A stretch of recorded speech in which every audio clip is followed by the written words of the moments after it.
So the first 7 Israeli hostages were freed in Gaza today to the Red Cross and will soon be handed to the Israeli military. And there were loud cheers in Hostages Square as news of the release emerged.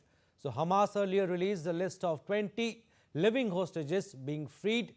They have been held in Gaza since October 7 attacks in 2023. In exchange for the hostages, Israel will release 1,966 Palestinian prisoners and detainees. So the handover of hostage release begins in Gaza. So these are the names that we are showing you of the hostages that have been released. The first Israeli hostages have now been transferred from Hamas to the Red Cross. All right, Akshay Dongre joins us on the phone line to talk more on this. Akshay, after 2 years of relentless conflict, a fragile peace calm has finally descended over Gaza. Benjamin Netanyahu calls it a moment of unity, and Trump, in fact, said that it's an end of war. War is over. I mean, how do you want to say it? I mean, how do we perceive it? Well, this is certainly a fragile peace, temporary truce, we can call it. But to call it the war as over would be a bit of oversimplification, and it seems that we are, jumping on the gun as far as this conflict is concerned, because this conflict is rooted in centuries-old mistrust and problems that have been there regarding the homeland of the Jewish people, as well as the holy sites there are in Palestine as well as in Israel too, especially in Jerusalem. So the friction points remain, but this is a welcome move that 7 hostages are being released out of the 20 that were decided earlier. But also we have to see that how many prisoners Israel will be releasing, with about 1,500 that were taken into prison after the 7th October attack, and about 250 who are serving life sentence there in jails of Israel. So it's a welcome move, but we'll have to see now that how the Board of Peace will be set up in Gaza. Donald Trump is traveling to Israel. As far as the release is concerned, he'll definitely take credit for it. He has been taking credit for wars that he couldn't stop, or he hadn't stopped, like the India-Pakistan conflict. But still, this is one where he had an actual role.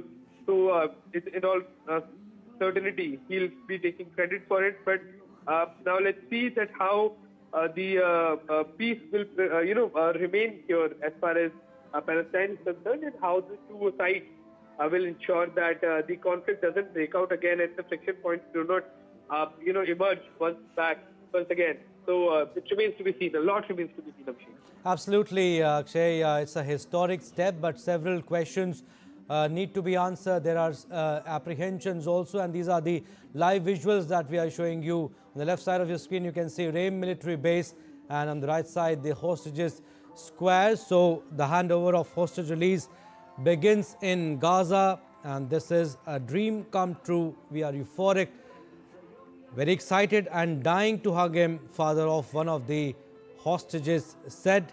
And Israeli media is reporting that the 7 hostages have been handed over to the International Committee of the Red Cross, which is ICRC in Gaza. But Akshay, what are the main challenges to maintaining this fragile peace, if we can say, on both sides, Gaza and Israel? Well, Ashik, the major friction point is obviously, the point where Hamas and Israeli defense forces couldn't agree on. One of them was the disarmament of Hamas. The initial peace offer called for Hamas to be disarmed completely, but then they had apprehensions that they would have been hunted by the Israeli defense forces later on. So that remains a sticking point still.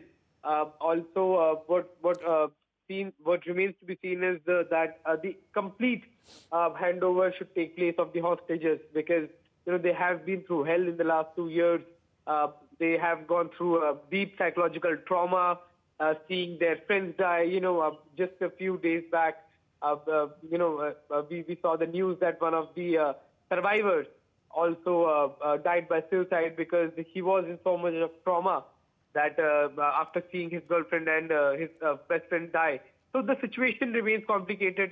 Battle scars and will be there. There will be mistrust among the two parties, between the two parties, Israeli Defense Forces as well as Hamas, because, we have seen the kind of spy-offs that Israel has done. It has killed so many people with the pager attacks, up to, the kind of difference as far as casualty count is concerned is also enormous. We are about a few thousand casualties in Israel, but over 65,000 people killed in Palestine. So those things are going to remain and then create a lot of mistrust in future too. So that has to be filled as well. Absolutely. It's a fragile situation. Again, we are getting you these live visuals. But Akshay, what do you think happens next on the ground? Does the Israeli military, they pull back entirely or maintain a presence along the Gaza's borders?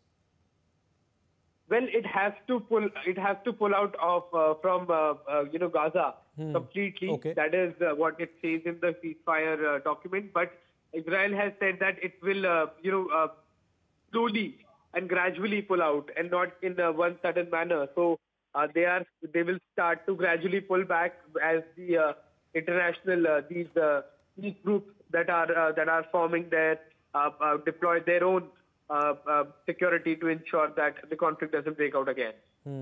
Akshay, also, I mean, tell us the role of the United States, personally, of U.S. President Donald Trump. How critical has Washington's influence been in getting both sides to this point?